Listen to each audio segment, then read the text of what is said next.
jembatan akan saya perbaiki, pilih saya, jalan akan benar lagi, dan seterusnya. Dan akhirnya politikus itu menang di situ. Dan ketika beberapa tahun kemudian ada orang datang ke sana, jalan rusak, jembatan rusak, dan orang-orang hidup dalam penderitaan yang sama, tapi mengeluh luar biasa, tidak seperti sebelumnya. Ketika ditanya, kenapa seperti ini? Ya, itu jembatan rusak karena belum diperbaiki sama pemerintah. Ya, ini rusak karena belum diperbaiki sama pejabat ini dan sebagainya. Awalnya padahal dulu memperbaiki sendiri gitu ya. Satu hal yang harus digarisbawahi di sini adalah ini fun fact atau gimana? Indonesia sebelum demokrasi itu dianggap sebagai masyarakat paling ideal oleh Karl Marx. Karl Marx di bukunya Das Kapital itu menganggap bahwa masyarakat Nusantara adalah masyarakat yang sangat ideal, dan cita-cita utopia komunisme itu prototipenya, contohnya adalah masyarakat Nusantara. Dia menulis Das Kapital, lihatlah orang-orang Asia Tenggara itu. Dan di kutipannya itu dari History of Java karya Raffles. Dia menulis sudah seperti itu. Karena apa? Karena masyarakat Indonesia adalah masyarakat yang gotong royong. Saya tahu misalnya. Terus. Masyarakat gotong royong itu bukan masyarakat yang bekerja bersama-sama, tapi Karl Marx menuliskan bahkan ketika tanpa ada pemerintahan, tanpa ada uang, mereka bisa berkarya. Jadi kalau begitu menjadi demokrasi baik atau tidak? Demokrasi itu baik, tapi yang menghancurkannya itu adalah yang mengatasnamakan demokrasi. Politikus-politikus itu, dia mengatakan, dia mulai memilah, dia mulai menghancurkan demokrasi dengan feudalisme, dengan mengatakan apa? Setiap kampanye dia mengatakan, ini saya demi rakyat, untuk rakyat, bla bla bla, membela rakyat, ini adalah untuk rakyat, saya akan membela rakyat dan sebagainya. Ini mengkhianati demokrasi. Kenapa? Karena dalam demokrasi itu namanya juga demokrasi, pemerintahan rakyat, tidak pernah ada pemilahan sama sekali antara rakyat dan pemerintah. Bukankah semua negara di dunia demokrasi ini sebetulnya tidak? Siapa? Kalau misalkan kita lihat negara, oke, kita lihat misalkan Barack Obama di Amerika Serikat atau misalkan ke parlemen di sana adalah wajar kalau misalkan mereka naik angkutan umum dan mereka naik yang kalau lagi pemilu terus untuk rakyat terus sebagainya ngasih janji. Beda. Saya jelasin dulu sebentar ya. Jadi gini, ketika misalkan dikatakan ini untuk rakyat, ini membela rakyat, ini apa dan sebagainya, ada pemilahan besar antara ini rakyat dengan ini penguasa. Penguasa berhak untuk melakukan apapun yang mereka mau dan mereka berwenang atas apapun yang harus dilakukan, sedangkan rakyat tidak berhak untuk melakukan apapun. Ini berubah menjadi feudalisme. Jadi pemerintah bisa melakukan apapun, rakyat tidak bisa melakukan apapun. Makanya tadi orang-orang di Timur itu akhirnya dia awalnya bisa melakukan apapun secara independen, tetapi mereka pada akhirnya ya kami rakyat, karena kami rakyat ya kami menurut minta bantuan. Di Indonesia selalu ada template yang sama ketika wartawan mewawancara orang yang kena musibah. Wah, wartawan itu akan bertanya, apa harapan Bapak? Dan rakyatnya akan menjawab, kami berharap pemerintah segera memberi bantuan. Sejak tahun 2000-an sampai sekarang pertanyaannya selalu sama, jawabannya selalu sama. Tapi tahun itu tahun berapa? Das Kapital itu jauh tahun 1700. Baik kerajaan dong. Apa? Enggak. Loh. Cerita Pak. Loh. Kan pada saat Tamak mengatakan itu Indonesia dalam keadaan kerajaan. Indonesia bukan kerajaan. Tidak. Iya. Tidak. Kerajaan itu hanya untuk kalangan-kalangan elit. Nah, jadi masyarakat Indonesia itu termasuk penulisan sejarahnya itu historiografi tradisional. Tidak ada kerajaan di Indonesia. Historiografi tradisional salah satu karakteristiknya itu adalah dia menceritakan hanya berkutat pada kerajaan dan rajanya saja. Dia tidak pernah bercerita tentang rakyat. Jadi ketika ada kerajaan yang dimaksud, kerajaan itu hanya menguasai segelintir wilayah, sedangkan orang-orang di desa itu hidup secara mandiri dan independen. Dengan atau tanpa adanya raja, mereka bisa bertahan. Betul, tapi kan itu di zaman kerajaan-kerajaan. Di zaman kerajaan-kerajaan. Artinya lebih baik di zaman kerajaan-kerajaan. Artinya jangan fokus pada sistem apakah itu kerajaan atau bukan, karena yang paling penting itu bukan sistemnya, tapi siapa yang menjalankannya. Kalau misalkan demokrasi itu baik, dia bisa menjadi baik. Demokrasi buruk itu bisa menjadi omega. Kalau misalkan Kerajaan baik, kerajaan baik itu dia bisa menjadi rapi, kerajaan buruk itu bisa jadi tirani. Jadi para ideolog kuno, para filosof kuno itu tidak pernah peduli tentang apa yang harus dilakukan di sana, sistem apa yang harus dijalankan. Bukan, mereka berpikir pemimpinnya siapa. Kalau di Cina komunisme baik. Di dalam batasan tertentu mereka baik karena mereka menemukan idenya sendiri. Cina bukan komunis. Cina itu adalah mengambil ide-ide kuno mereka. Komunisme hanya digunakan oleh orang-orang Cina sebagai representasi keinginan mereka untuk memberontak pada Barat. Cina itu bukan komunis, Iya, ceritanya komunis. Nah, jadi, ya tapi balik lagi ke sini. Ketika misalkan pejabat-pejabat kita memilah bahwa saya pejabat ini rakyat dan sebagainya, akhirnya mereka mendapatkan satu karakter yang sama. Saya tutup kuping, tutup telinga tentang apa yang terjadi di bawah sana. Biarkan mereka bercerita, kita juga punya cerita baru. Ada segmentasi besar, di sini ada pemerintah, di sini ada rakyat, itu pemisahannya fatal. Rakyat berantem, rakyat minta menuntut adalah agar mereka cukup didengarkan. Rakyat minta didengarkan, rakyat minta aspirasi mereka itu diterima. Bisakah kalau misalkan demokrasi semacam ini di Indonesia dijalankan terus-terusan, mungkin rakyat itu bisa aja boikot pemilu nanti. Menurut Guru, apakah hal ini mewakili seluruh rakyat di Indonesia atau kalangan-kalangan intelektual saja?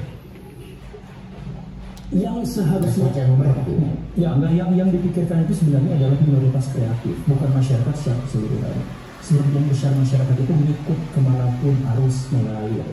Yang harusnya didengarkan itu adalah minoritas kreatif, orang-orang yang berpengetahuan, orang-orang yang berkesadaran, orang-orang yang mampu dan bisa memberikan kontribusi kepada negara, kepada masyarakat. Nah, itulah yang kita tandain, kita ajak ngobrol. Kalau misalkan kita dengerin sebagian besar di masyarakat Indonesia, tentu saja kita tidak memiliki teknologi untuk bisa mendengar dan mengapresiasi semua pernyataan dari semua orang, ya kan?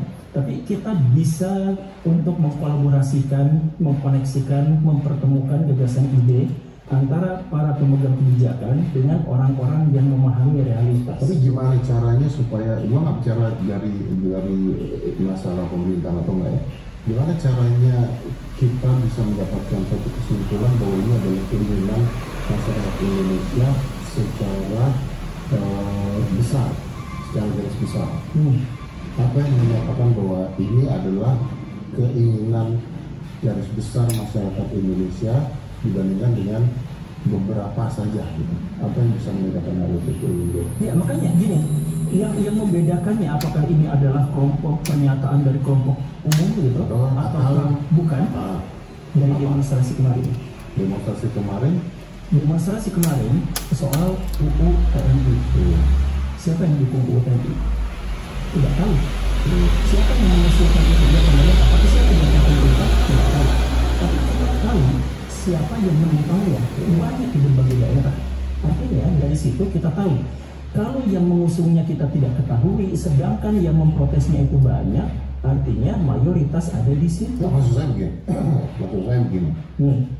Misalnya kita bandingkan dengan Demo 212. Ketika Moas gitu, Moas tuh asal dengan demo kemarin, saya nggak mengatakan demo kemarin kecil, ya nggak mengatakan kecil. Tapi kan demo kemarin masih bisa kita lihat ada mobil lalu lalang, kerja masih jalan dan sebagainya, gitu kan. Beda dengan demo yang dulu. Nah, bagaimana caranya kita melihat, kalau kata Guru, bagaimana cara kita melihat bahwa demo ini sebenarnya mewakilkan keseluruhan rakyat? Apakah ada alat atau ada lu kan punya alat nih katanya? Iya ada. Nah, itu. Saya bisa ngecek, tapi nanti saya nggak bawa. Ya kalau misalkan gini, perbedaan antara demo 212, Pak Habib Rizik dan seterusnya itu adalah demo reaksi atas satu momentum. Sedangkan demo yang sekarang terjadi itu adalah demo reaksi atas akumulasi peristiwa. Jadi bukan RUU TNI. RUU TNI itu sebenarnya adalah bagian setelahnya. Sebelumnya Indonesia Gelap, sebelumnya Kabul aja dulu, sebelumnya Darurat Biru, sebelumnya ada Darurat Hitam, sebelumnya itu demo soal Gibran, kemudian ada RUU soal jabatan Kaesang, sebelumnya adalah. Ya, jadi artinya RUU TNI itu sebenarnya sebagian kecil itu adalah hasil dari akumulasi kemarahan masyarakat Indonesia. Karena kalau RUU TNI doang nggak akan segitu maksudnya? Nggak akan, nggak akan segitu.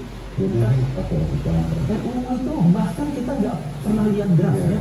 Karena saya jujur kalau lihat RUU TNI draftnya total yang udah diputuskan ya, undang-undang TNI-nya, kayaknya nggak akan membuat demo sebesar itu harusnya. Iya.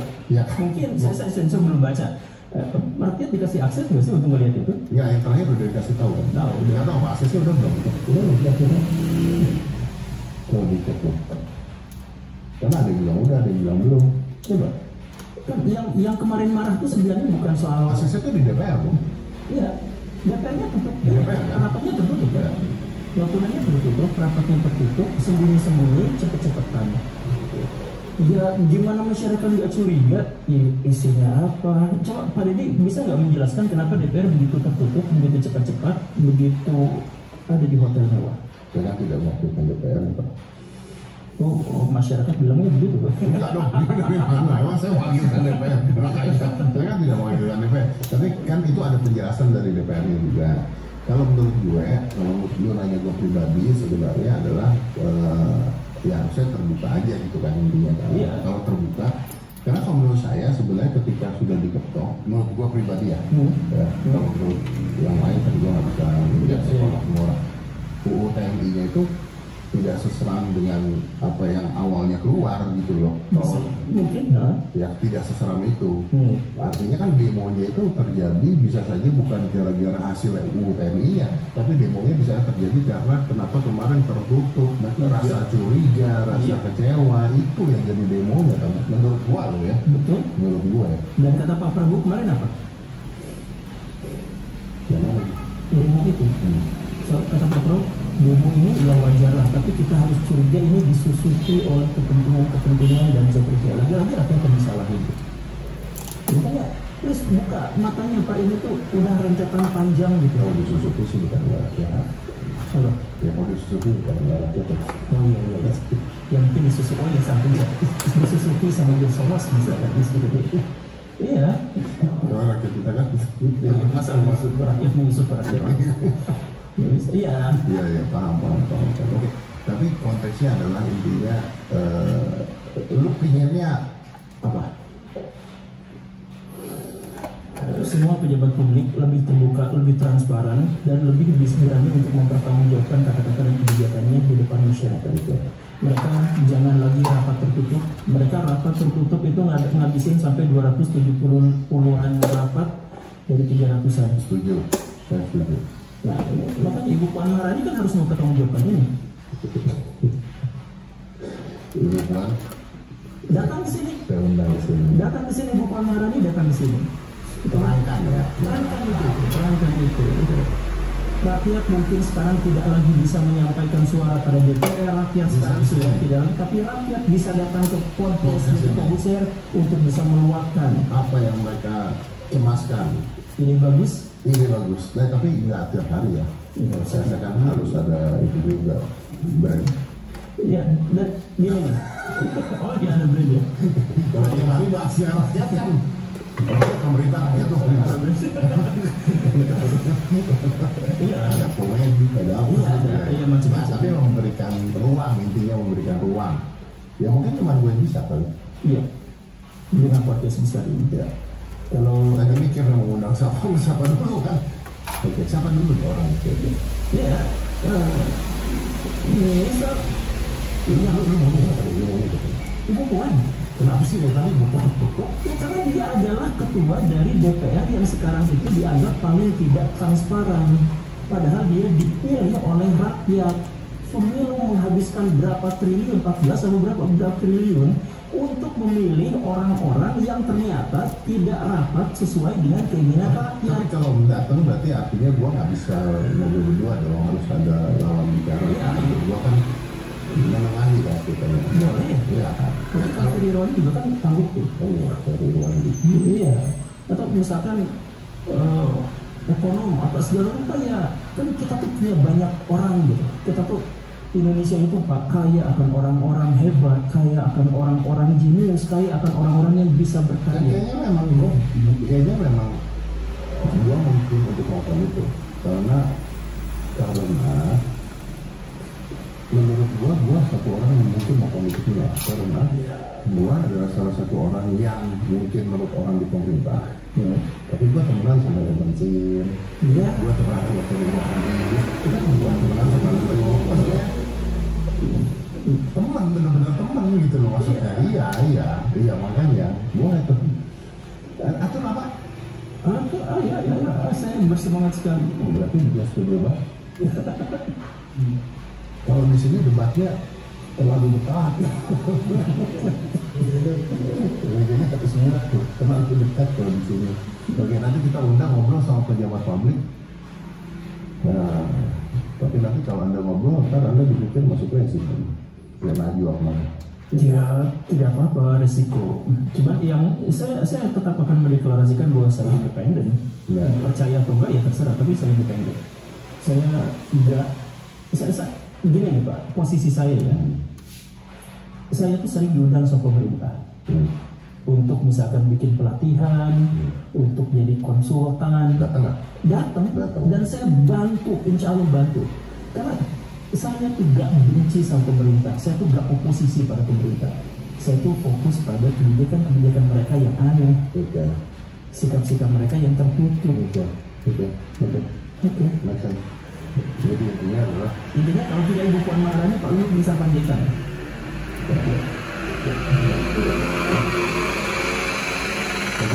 Saya usahakan ya, nanti saya janji doang kan tidak semudah itu dong ya kan. Ya nanti Bapak bilang aja, Ibu Puan Maharani sudah diundang tapi tidak datang, nah gitu kan, jadi bisa cuci tangan kan. Ya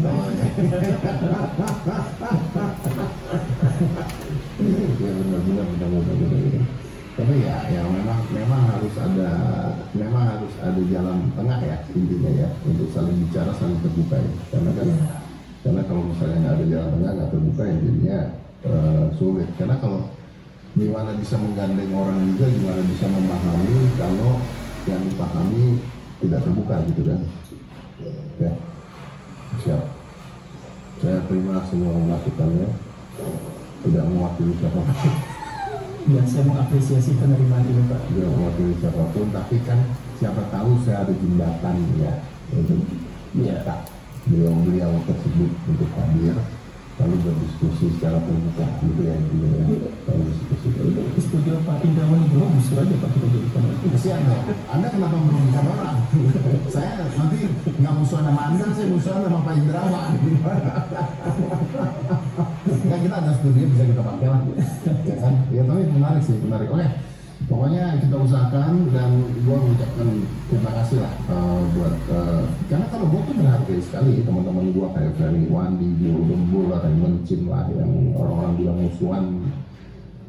No ya, ini gua bukan bela diri dan bukan belain mereka, karena memang selama ini kita chat-chatan, dan kalau ada yang nggak suka juga langsung ngechat kan seperti itu. Selama ini kan selama ini selalu seperti itu, dan gunanya itu, dan makanya gue minta ya udah daripada lu chat-chatan sama gue soal itu saya kata ini jujur aja, lu komplain apapun ke gue untuk nyari waktu menyampaikan ke orang-orang tertentu, misalnya lu tadi nyebut nama orang, untuk gue bertemu dengan mereka pun nggak semudah itu kan Pak.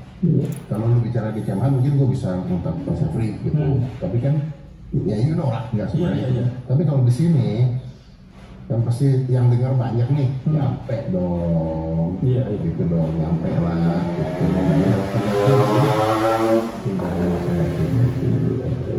Semoga menerima kita dan semoga mau datang untuk diskusi ya. Kita bukan bicara debat ya, diskusi aja. Diskusi aja. Santuy. Oh, oke. Oke, Guru Kamal. Thank you. Terima kasih.